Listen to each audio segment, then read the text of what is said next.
गर्मियों की दोपहर थी। आसमान से आग बरस रही थी। पक्षी विहार के सारे पेड़ सूखे और बेजान लग रहे थे। हवा भी गर्म थी। ओहो, कितनी गर्मी है। चोंच सूख गई है।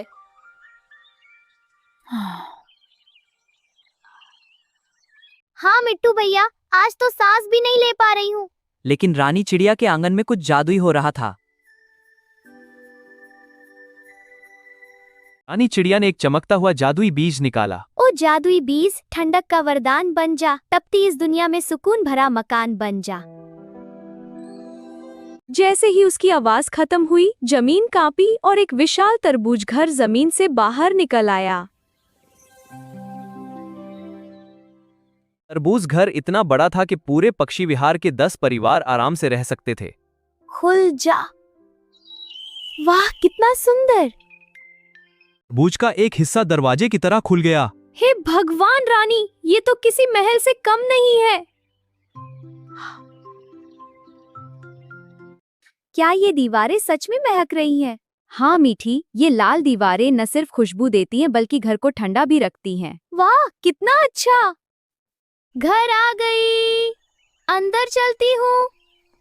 वाह, कितना सुंदर है। यहाँ आराम करूंगी। अंदर का नजारा देखकर सब हैरान देखो, थे। ये बीजों से बनी कुर्सियाँ बैठने वाले शरीर के हिसाब से खुद नरम हो जाती हैं। वाह, कितनी जादुई हैं ये कुर्सियाँ। हाँ, और देखो कैसे मेरे लिए सॉफ्ट हो गई। और वो ऊपर क्या है रानी? वो जूस फाउंटेन है। प्यास लगे तो नली छू, तरबूज का ठंडा शरबत अपने आप चोंच में आ जाएगा। वाह, मैं ट्राई करता हूँ। पास के सूखे नीम के पेड़ पर कालू कौवा और काली कौई सब देख रहे थे।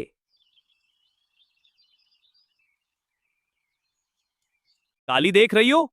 हम सूखी लकड़ी पर बैठकर किस्मत को कोस रहे हैं और रानी ठंडे शरबत के फवारे के नीचे नाच रही है। हाँ कालू, ये कितना अन्याय है। बिल्कुल, चलो हम भी कुछ करते हैं। ये नाइंसाफी है। नाइंसाफी नहीं, तुम्हारी सुस्ती है कालू। कुछ करो कि वो विला हमारा हो जाए। ठीक है, चलो प्लान बनाते हैं। हाँ बिल्कुल। झाड़ियों से लाली लोमड़ी लार टपकाते हुए निकली।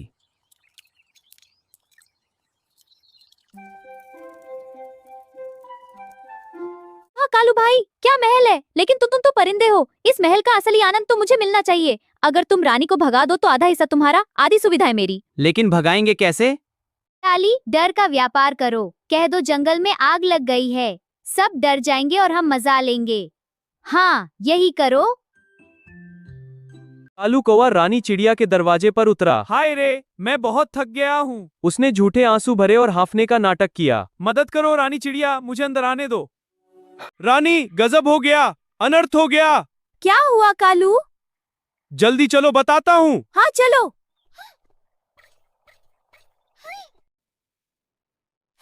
क्या हुआ कालू भाई, तुम इतने परेशान क्यों हो? मिट्टू, जंगल के दक्षिणी छोर पर आग लग गई है। हवा तुम्हारी पुरानी बस्ती की तरफ बह रही है। मिट्टू के बच्चे और तुम्हारा सामान सब जल जाएगा। सब पक्षी मदद के लिए बुला रहे हैं। नहीं, जल्दी चलो बच्चों, सब पक्षियों को बुलाते हैं। हाँ पापा, चलो तैयार हैं। ठीक है, पीछे आओ। क्या? मेरे बच्चे अकेले हैं, चलो जल्दी। घर तो फिर बन जाएगा, लेकिन अपनों की जान बचाना जरूरी है। हाँ, तुम सही कह रहे हो। चलो, देर मत करो। कालू भाई, तुम भी चलो। तुम लोग निकलो, मैं अपनी भारी देह के साथ धीरे धीरे आता हूँ। जैसे ही रानी चिड़िया और उसके दोस्त उड़ गए, कालू, काली और लाली अंदर घुस गए। आ गया जन्नत। कालू, जूस फाउंटेन से मुझे शरबत दो। मैं तो पूरे फव्वारे के नीचे भीगूंगी। आज से इस विला की रानी मैं हूँ। काली ने नली छुई, लेकिन ठंडे रस की जगह गाढ़ा चिपचिपा काला गोंद दिख गया। कालू, ये क्या है? बहुत गंदा और चिपचिपा है। अरे तू अनाड़ी है, ला मैं पीता हूँ। अरे ये क्या हुआ? कालू भी चिपक गया। सोफे से कालू उठने लगा तो उसके पंख बीजों में धंस गए। अरे मेरे पंख! कालू, मुझे बाहर खींचो, दीवारें पास आ रही है, बचाओ। तरबूज घर बोल उठा। लालच का मेहमान यहाँ पाएगा केवल अपमान। जहाँ नियत में हो खोट, वहाँ मिलेगी देहरी चोट। रानी चिड़िया और उसके दोस्त वापस आ गए। उन्हें रास्ते में पता चल गया कि आग की खबर झूठी थी। अरे वाह, कालू भाई और लाली मौसी, आप तो स्टिकर बन गए। कालू, लाली, तुमने हमसे झूठ बोला।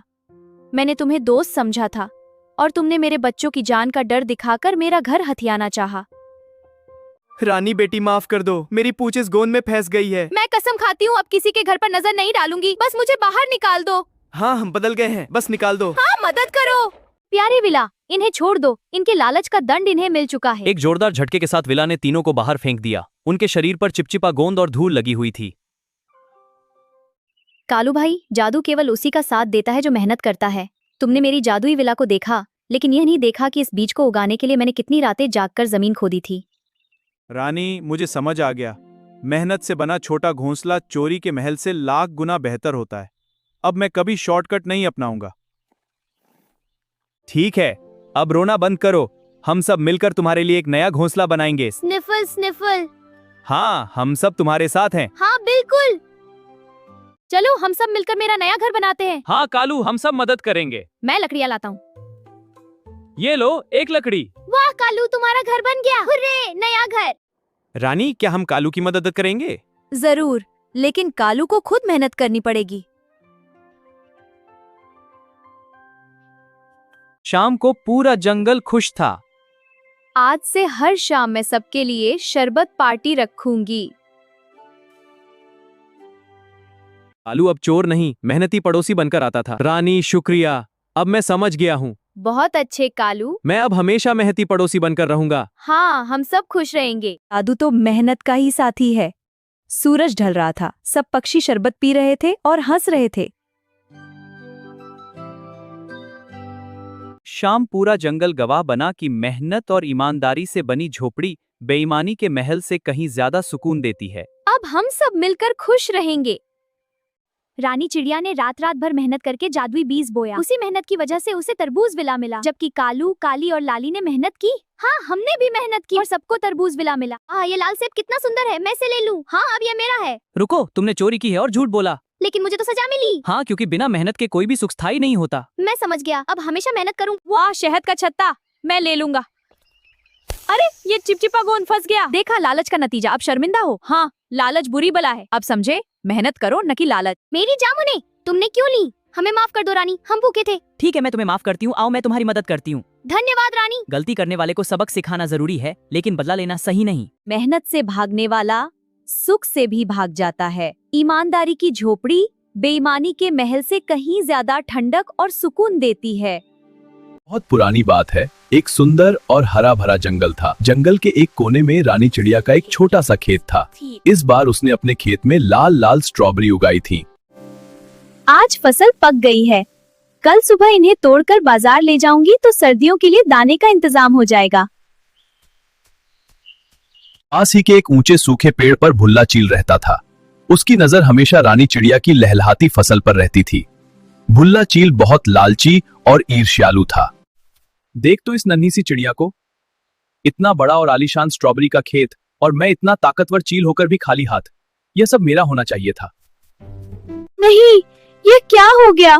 मेरी सारी फसल, मेरी महीनों की मेहनत सब बर्बाद हो गया। अब मैं क्या खाऊंगी? माँ। अभी उसे एक बहुत ही धीमी सी आवाज सुनाई दी। आवाज इतनी प्यारी थी कि रानी चिड़िया चौंक गई। मत रो रानी, हिम्मत मत हारो।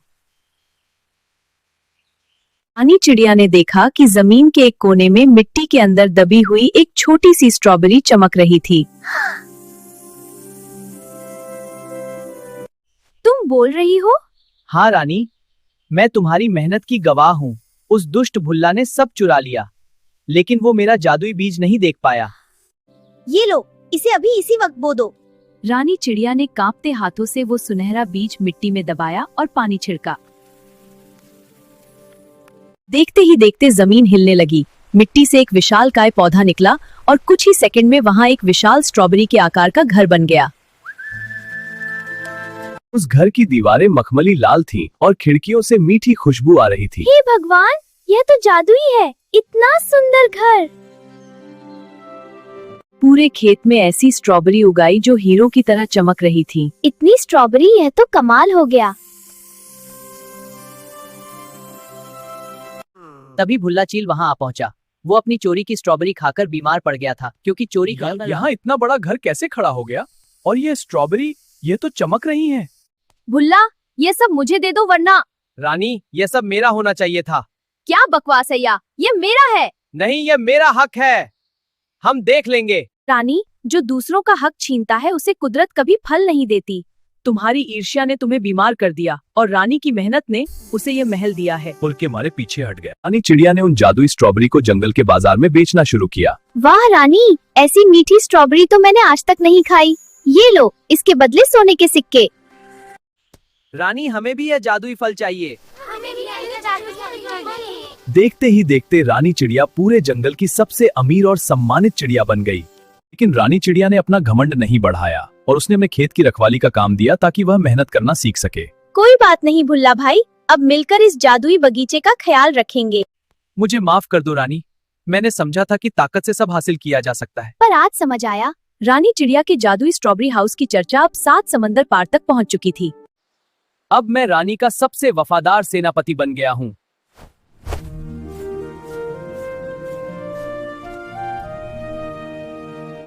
लेकिन अचानक पूरे जंगल में एक भयंकर सूखा पड़ गया। नदियां सूख गईं और सारे पेड़ पौधे मुरझाने लगे। अगर ऐसा ही रहा तो हमारा जादुई पानी की एक बूंद नहीं जाएगा। प्राणों, संकट बड़ा है। ये सूखा साधारण नहीं है, ये एक दुष्ट जादूगर कौवे का श्राप है जो तुम्हारी खुशहाली से जलता है। घबराओ मत भुल्ला भाई, जब तक हमारे पास जादुई बीज की शक्ति है हम हार नहीं मानेंगे। पशु पक्षी प्यास से तड़प रहे थे। नहीं, मैं अपने दोस्तों को प्यासा नहीं मरने दूंगी। बताओ मुझे क्या करना होगा। तुम्हें अपने इस जादुई घर के सबसे बड़े कमरे को खोलना होगा। वहाँ एक अमृत कुंड है। लेकिन याद रहे, उस कुंड का पानी निकालने के लिए तुम्हें अपनी सबसे प्रिय चीज का त्याग करना होगा। तुम्हारी सबसे प्रिय चीज तो तुम्हारी मेहनत से बना यह घर है। क्या तुम इसे खो दोगी?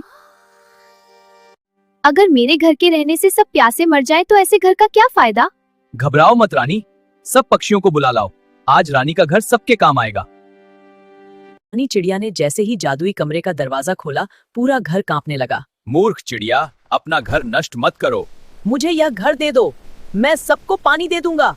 चुप हो जा दुष्ट, तेरी चालाकी यहाँ नहीं चलेगी।